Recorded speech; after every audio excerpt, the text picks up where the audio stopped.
Hello, beautiful souls. Welcome back to Reignite Your Soul and this audio blog that we have coming to you today.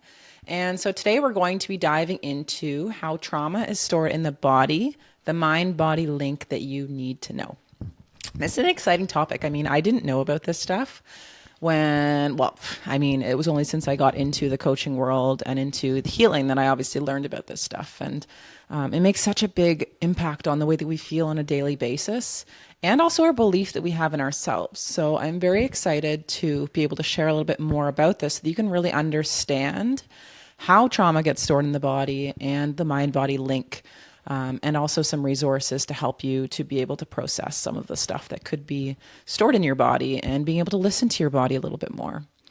So if you've ever noticed maybe a heaviness in your chest when you're overwhelmed, or maybe a tightness in your shoulders after a hard day, these feelings aren't random. They're actually our body's way of whispering, and I like to call it the body's voice. And sometimes it even shouts, when we don't listen, it starts quiet and then eventually it starts getting louder and louder and louder so that we actually listen. So instead of seeing it as something that's wrong, see it as like, oh shoot, I better pay attention and listen because my body is actually working for me to tell me that there's something going on there. And that's our opportunity to be able to explore a little bit deeper as to what's going on in the body. So trauma and emotions don't just disappear because we want them to, right? When we surpass them or we try to move forward without addressing them, then they stay within us and they quietly settle into our body. And oftentimes, if we've been through traumatic experiences and we didn't have the resources to actually be able to process them in the moment or feel safe to process them in the moment, then as a survival instinct, we will repress them, right? Also, our body working for us, it represses them so that we can actually function and then be able to get ourselves out of the situation that we're actually in, right? If we're not feeling safe, then that is not the time to process them, right? We have other issues that we have going on, that we need to be focusing on. So it's all happening for us. Our bodies are absolutely incredible, right? And so, like I said, it's when we're kind of moving too quickly or something happens maybe where we don't feel safe in that moment to be able to process them, it will settle them into the body or the unconscious mind. And over time, this unexpressed energy can show up as chronic pain, emotional numbness, or even fatigue. And many other ways it can kind of show up as well. And so by understanding how our mind, body, and spirit all work together, we can begin a healing process that releases the weight of the past, allows us to feel lighter, liberated, and at our very best. So let's get into this. Let's explore how trauma comes to rest in our bodies, what it means for our whole self, and how we can create space for healing. So inside this article, we're going to jump into how trauma gets trapped in the body, understanding that a little bit more, where trauma and emotion are held in the power of mind, body, and the spirit connection. We're going to get into how to release trauma and begin healing and why healing matters, and then some next steps forward that you can take.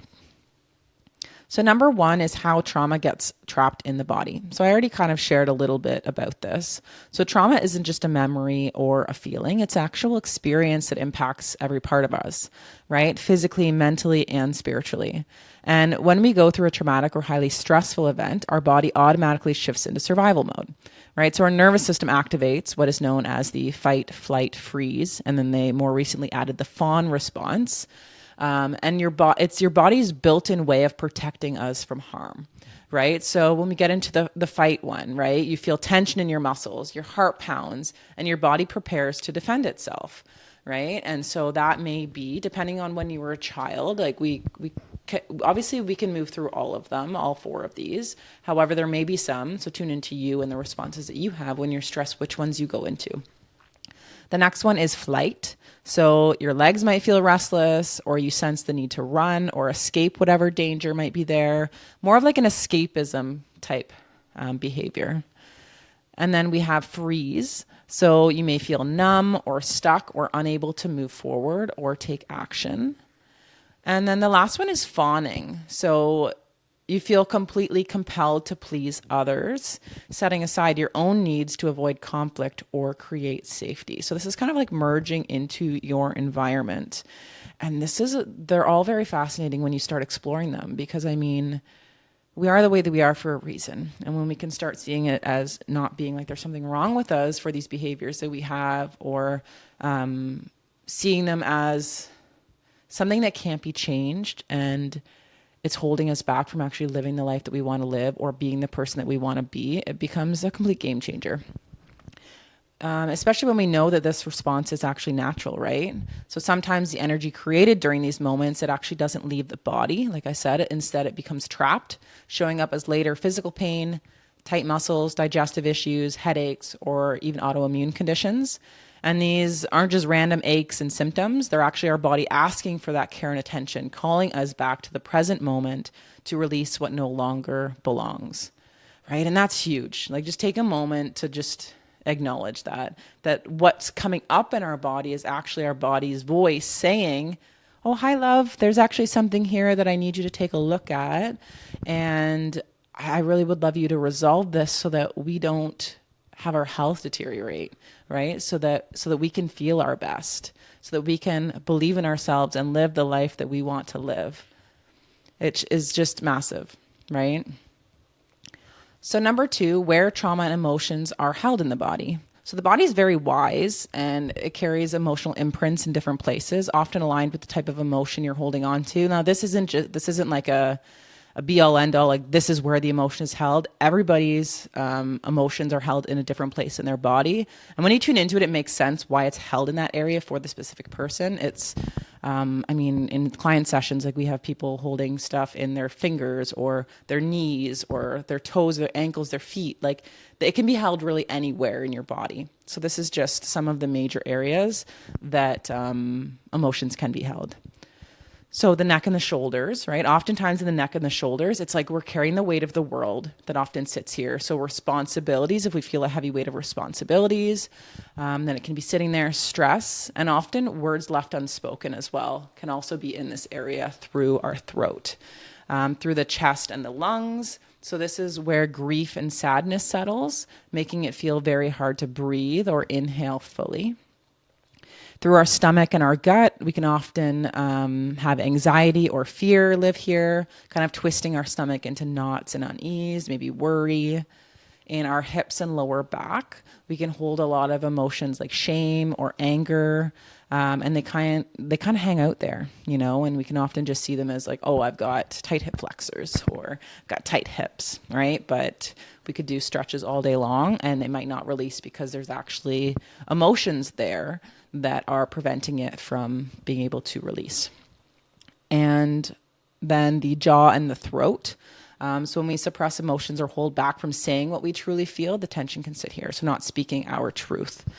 And I didn't get into it in this blog post. Maybe I can do another blog post about this. But when we look at the scale of consciousness, it shows that every single emotion has a different vibration, right? And so some of the lower vibrational emotions like shame, guilt, and fear, if you think about lower vibrations like a density, it's heavier, right? And so when we think of that in our body, it's a heavier, denser energy. So that's why it comes in as tightness, right? And when we think about our high vibrational emotions, we think about peace, joy, enlightenment, love, right? When we're feeling those things, we're feeling light, we're feeling airy, we're feeling floaty, right? So when we have higher vibrational energy in our body just moves more. It's like it's one with the air, right? And so that's how we can use our physical body to be able to tune into what it's saying and then use that as something to be able to move forward for ourselves. So number 3, the power of mind, body, and spirit connection. Oh, by the way, if you have any questions that come up for you guys as you're listening to this, feel free to throw them in the comments. And I can either go live to answer them or I can do another podcast episode, audio blog to answer your questions. So number 3, the power of mind, body, and spirit connection. So obviously we're not just physical beings, right? We're very multifaceted. We're a combination of a whole lot of things, right? We have our thoughts, our feelings, our sensations, our energy. And when trauma affects one part of us, it actually ripples through all of them, right? So our mind might replay negative thought patterns, creating cycles of overthinking or leaving us feeling stuck in fear or shame. Our body holds the memory of the unresolved trauma, leading to tension, pain, and even illness. And our spirit may feel a bit disconnected, right? Leaving us feeling unsure of our purpose or unable to trust the flow of life. And true healing, I believe, is holistic, right? It honors the connection between our minds, our bodies, and our spirit. And when we approach healing from this perspective, we allow the wisdom of our whole self to guide us back to balance, freedom, and joy. And because they're correlated, another little tangent here. When our mind is overthinking, if we just stay with the mind, it may be a feeling problem, right? If I am feeling a lot of, say, fear or worry or any emotion that's feeling heavy in my body, my mind is going to be going because this emotion is like the fuel, right? So if we just focus on the mind and we don't actually handle the fear that's happening in the body and release the fear from the body or the worry from the body, that mind is just going to keep going and going and going and going. So you could spend all day trying to focus on the mind, but it's a body thing. It's a feeling thing that we need to get to the root of, right? And also, on the other hand, if we have thought patterns that are continually going in a loop of, say, critical thoughts or this or that, that can trigger in our body also things like unworthiness or fear, shame, guilt, all of the heavy emotions as well. So that's why it's not just like a one thing is going to fix everything. It really is very complex when you understand how it all integrates together. So number 4 in this blog, steps to release trauma and begin healing. So here's some things that you can kind of start doing now to be able to start that healing journey for yourself if this is something that you are curious to dive into and start learning more about and moving past some of the stuff that you've experienced so that you can feel better in the present moment and start manifesting and moving towards some of the big goals you have in life. So healing can sometimes feel like a big overwhelming task, but it totally doesn't have to be, right? It starts with one intentional moment and then another and then another. And so here are some gentle ways to begin reconnecting and releasing what's been holding you back. So number 1, we've kind of already talked about this, listening to your body, right? So our body speaks to us in whispers through the tension, through the discomfort. By paying attention, you'll likely begin to notice patterns and feelings you may have overlooked. And this takes slowing down, right? If we keep going at a very fast pace throughout our life and we're like, I have to pick the kids up, I have to do this, I have to do this, I have to do this, I have to do this. We just don't give ourselves the space to actually listen to what our body is trying to tell us. And that's when it's going to start going from whispers to screaming at you when you have like big health issues coming up and you're like, oh shoot, now I have to deal with these things. And your body's like, finally, right? So really taking the space and creating space for yourself so that you can start feeling this stuff, even though it's uncomfortable, right? And that's where it's great to be able to have like come in for an emotional clearing session or go for a Reiki session or go to therapy or somewhere where somebody can hold space for you and help give you the tools that you need to actually process those and also feel safe in your body to feel those big emotions because they can feel scary, right? And then when we feel afraid, then it adds another layer on top, and that's when we can have like panic attacks and stuff like that happening with our emotions. So it's definitely not something you want to go at alone. So some things you can do at home, right?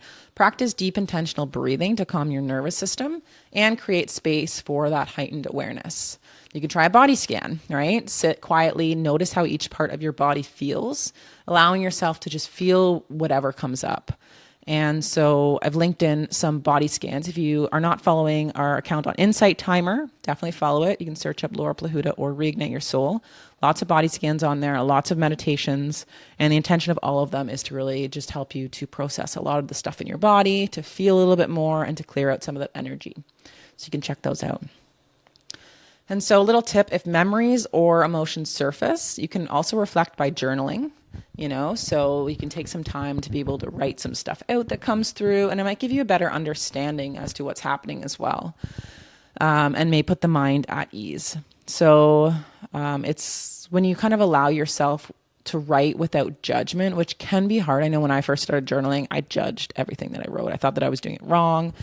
There was like a lot of inner blocks that I had around having to do things a certain way for my upbringing that prevented me from doing this. But if you can, allow yourself to write, just free flow, and just see what comes out and just hold that space for yourself. And that's awesome. If you can't, that's okay too. There's nothing wrong with you. That happened to me too.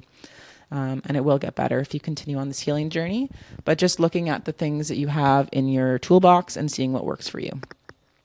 So write down what body parts are feeling the sensations in and describe it. Reflect on what you learned above by writing what you feel and what it may be trying to tell you, and just trying to tune into those emotions and seeing what they have to say to you. So number 2 is you can move the energy, right? So unresolved trauma often lingers as stuck energy. So gentle movement can help release it in a way that feels safe and empowering. So you can try stretching or a yoga practice to unlock areas like your shoulder, back, or hips. So you can go into a studio, you can do it at home on YouTube. You can dance, shake, or take a mindful walk outside in nature. Any form of movement that feels freeing to you. And really just trust your body's rhythm. You don't need a perfect routine. Just move in ways that feel good to you. Put on music and just intuitively move your body. So number 3 is to explore somatic healing. So somatic healing recognizes that your body holds the key to releasing trauma. Exploring these practices may help you feel a deep sense of release and relief. So breath work can help release blocked energy and soothe your nervous system. It's one of my favorite breathwork apps is called Othership. I've linked that in here, so you can check that out.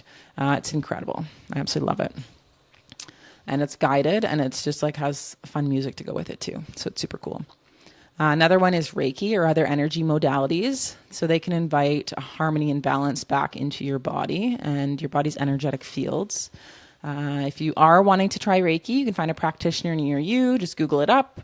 Or you can, if you're in Peterborough, you can come into Studio 32 if you're near the area and book in a session with our practitioners, either myself or with June.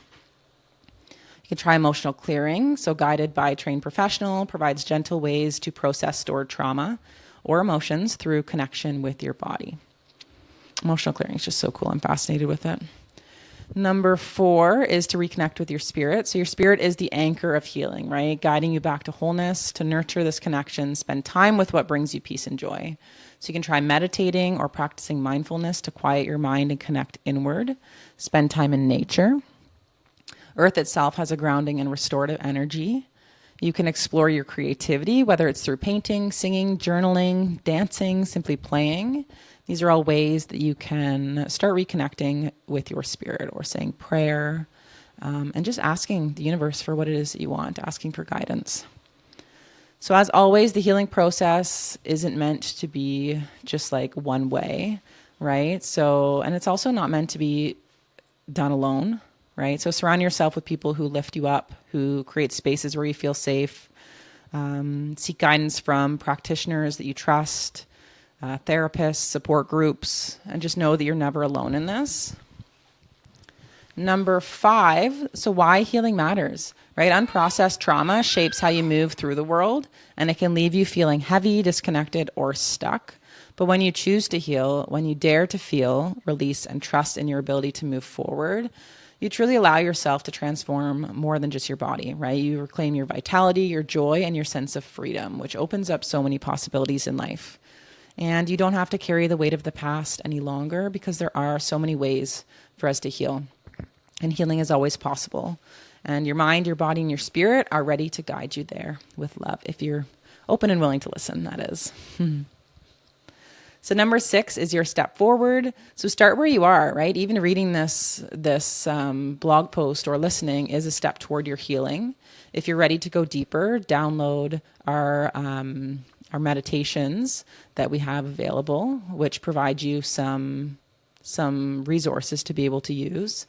You can book in an emotional clearing session. You can book in a Reiki session. Really just see what resonates with you most from this post. Maybe it's the writing exercises, just taking one thing out of this and really seeing what feels like it's that next step for you.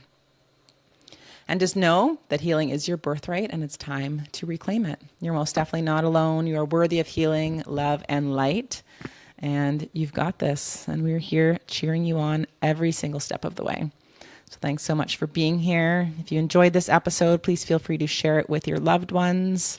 And we'll see you on the next episode. Sending lots of love.